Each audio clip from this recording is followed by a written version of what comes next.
Então, como o filho de um motorista que cresce vendo o pai dirigir, ele tem um sonho de dirigir, e assim sucessivamente. Os filhos de sacerdote aqui eram preparados para exercer.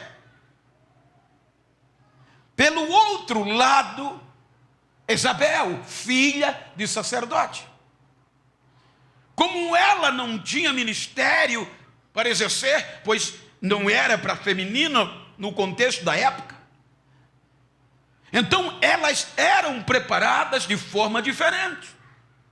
No contexto comum,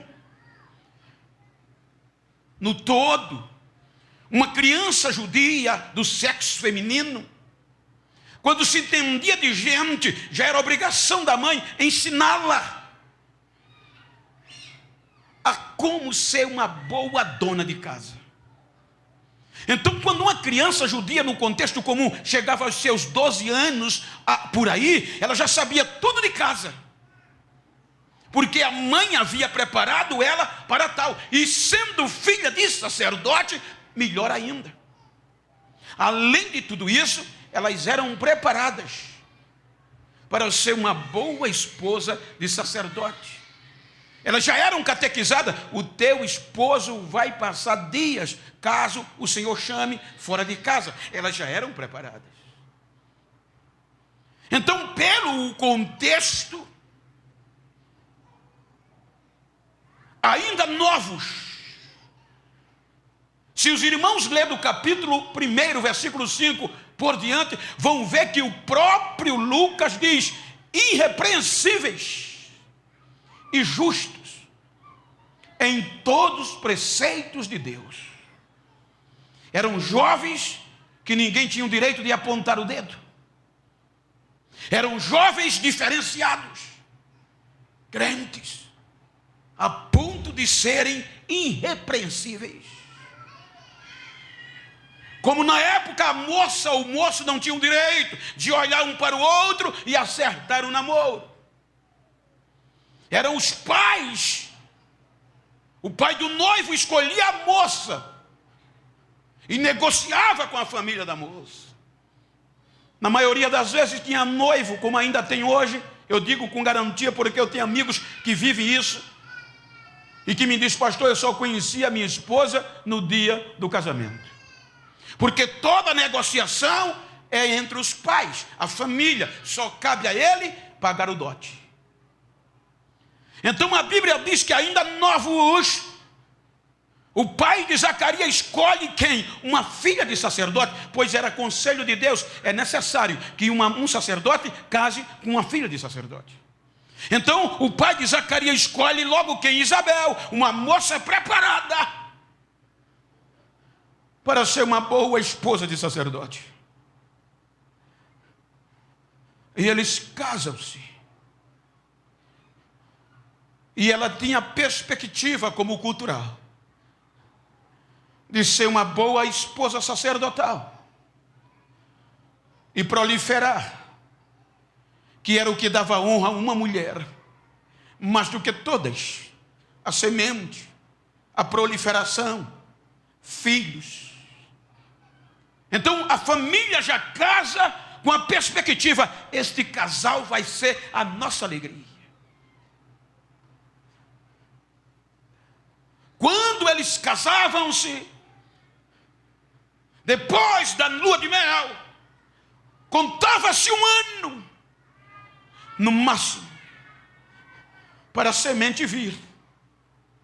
Se a gravidez não viesse,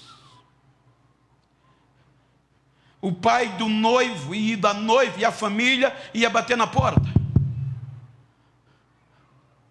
O que é que houve que não veio o filho? Você quer nos levar à vergonha? Então, com tudo isso, criados irrepreensíveis, como não tinha pré-natal nem ressonância, foi toda preparada, mas ninguém sabia que ela era estéril. Quando completa um ano de casados, a família bate na porta. Cadê o filho que não veio? Era vergonha para a família de ambos. Então, a partir daqui, é complicado entender. Porque era aqui que todo o preparo parecia ter acabado. Porque a vergonha chegou. Então, quem primeiro sofria os danos da vergonha era o marido. Os jovens Zacarias, irrepreensíveis.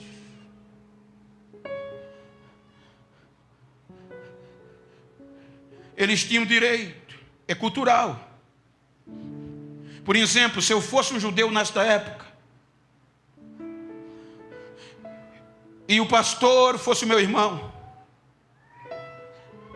quem tinha direito de orientar seus filhos era eu, como tio.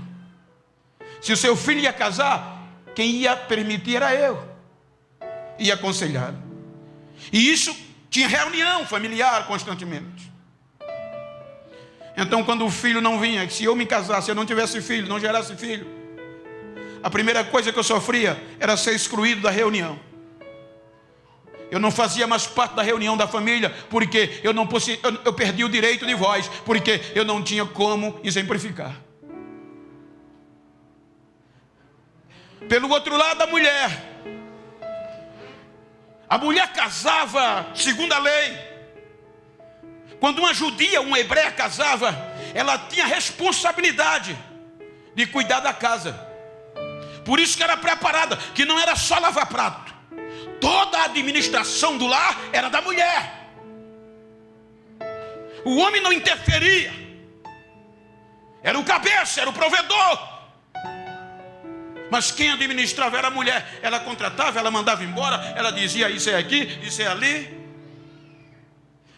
Mas quando ela não tinha filhos, ela perdia esse direito. Porque quem ia mandar na casa agora era a sogra. Porque ela se tornou um opróbrio, uma vergonha para as famílias. Era tirado isso dela. Em segundo lugar, ela perdia e tinha que ter perspectiva em Deus. Porque a partir daqui, as cunhadas dela começavam a tentar dissimular para ela ir embora. As cunhadas vendo o irmão zoado na rua, passando vergonha na comunidade, excluído da família, da reunião. As cunhadas chegavam e diziam: vai embora, para que venha outra. E meu irmão produza filhos. Então a pressão vinha. Então é aqui que a vergonha chega. E é aqui que eles começam a orar. Quando a vergonha chega. Dá para perceber ainda novos, nas vossas tendas, nas vossas casas, não sei, um de um lado da cama, outro de outro. Senhor, nos dar um filho. Nós somos crentes. Olhe nós. A vergonha chegou. E queremos um filho, Senhor, para tirar a nossa vergonha. Baixinho o teclado, por favor. O filho não vem. O silêncio toma conta. Deus não responde. E eu costumo dizer que o difícil não é a resposta de Deus. Às vezes até um não de Deus dá para suportar. Mas o difícil é quando Ele não diz sim e nem diz não. O difícil é manter-se vivo enquanto Ele está em silêncio. Quando Ele não diz sim nem diz não. Agora os amigos, as amigas, Elaine, para que ser tão irrepreensíveis?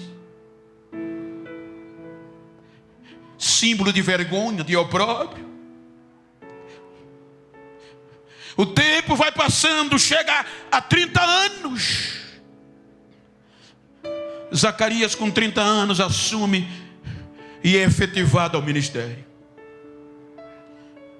Agora olha um ponto pejorativo. Com base bíblica nessa história, um jovem judeu era efetivado com 30 anos ao ministério. E ele tinha o direito de exercer por 50 anos o ministério. Isso chegava a quase 80 anos. Ele chega no ministério com uma marca de vergonha, de improdutivo. Talvez os companheiros que foram consagrados juntos, que já estavam. Você já pensou? Tirando o seu turno, que eles serviam no templo conforme a escala do turno. Ou seja, cada turno, cada família, ele era do turno de Abias, era responsável pelo templo por uma semana. Nesse período de Herodes, chegava de um sábado ao outro, sem direito de ir em casa, só servindo no templo do Senhor. Agora imagina chegar no templo e aqueles companheiros de ministério olharem e dizer: o improdutivo chegou. Como é que pode? Não tem filhos, não vai produzir semente, é fadado o fracasso. E talvez ele chegando nos cantos, orando ele e Isabel, e Deus não responde.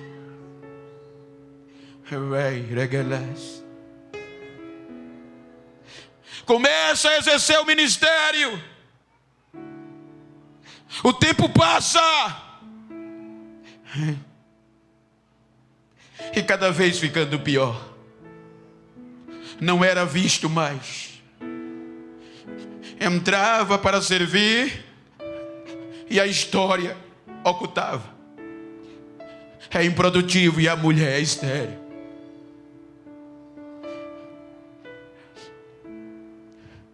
É nessa hora que rostos se viram. É nessa hora que amigos vão embora. O que me chama a atenção é que Lucas diz: continuavam justos e irrepreensíveis.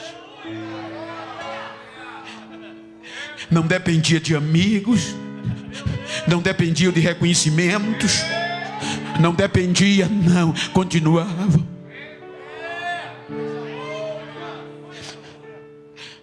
Diga para quem está ao seu lado: o segredo é se manter vivo em meio ao desprezo.